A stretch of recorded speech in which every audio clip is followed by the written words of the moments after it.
എന്നാൽ ഇന്ന് പകൽ എന്നെ കേൾക്കുന്ന ദേശത്തോടൊരു കാര്യം വിളിച്ചു പറയുകയാണ്. വിശുദ്ധ തിരുവചനം, വിശുദ്ധ ബൈബിളിൽ ഒരു കാര്യം പറയുന്നത് എങ്ങനെയാണ്? ഒരിക്കൽ മരണം, പിന്നെ ഒരു ന്യായവിധിയും ദൈവം മനുഷ്യർക്കായി നിയമിച്ചിരിക്കുന്നു. എന്നെ കേൾക്കുന്ന ഈ ചോദ്യം കേൾക്കുമ്പോൾ എല്ലാവർക്കും വളരെ ചിരി തോന്നുന്ന ഒരു കാര്യമാണ്. എന്റെ പൊന്ന് സഹോദരൻ ചോദിക്കാം, എന്റെ പൊന്ന് സഹോദരൻ മരിച്ചതിന് ശേഷം എങ്ങനെയാണ് ഒരു ന്യായവിധി നടക്കുന്നത്? നമുക്കെല്ലാം അറിയാം. നമ്മൾ പത്രമെടുത്ത് വായിച്ചാൽ കേൾക്കുന്ന ഒത്തിരി വാർത്തകൾ ഇങ്ങനെയാണ്. അതിലൊരു വാർത്ത ഞാനൊന്ന് പറയാം. ഭാര്യനെ ഭർത്താവ് അടിച്ചു കൊന്നിട്ട് ഭർത്താവ് ആത്മഹത്യ ചെയ്തു. നാളത്തെ പത്രത്തിൽ വരും. ഇനി ഒരു കോടതിക്ക് എന്ത് ചെയ്യില്ല, ആ ഭർത്താവിനൊന്നും ചെയ്യാൻ കഴിയത്തില്ല.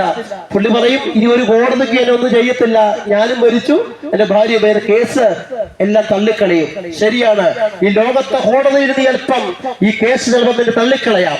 പക്ഷെ ഒരിക്കല് ഈ ദൈവത്തിന്റെ മുമ്പില്, ദൈവത്തിന്റെ കോടതിയുടെ മുമ്പില് ഒരിക്കൽ നീ നിൽക്കേണ്ടി വരുമെന്ന കാര്യം ഇന്ന് പകൽ മറന്നു പോകരുത്.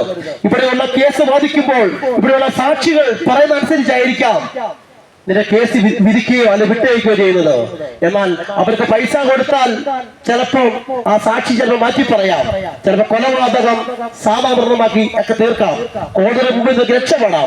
പക്ഷേ ദൈവത്തിന്റെ കോടതിയുടെ മുമ്പില് സാക്ഷി പറയാൻ വരുന്നത് ഈ ലോകത്തിലെ നേതാക്കന്മാരോ അല്ലെങ്കിൽ ലോകത്തെ പെട്ടെന്നവർ ആരുമല്ല.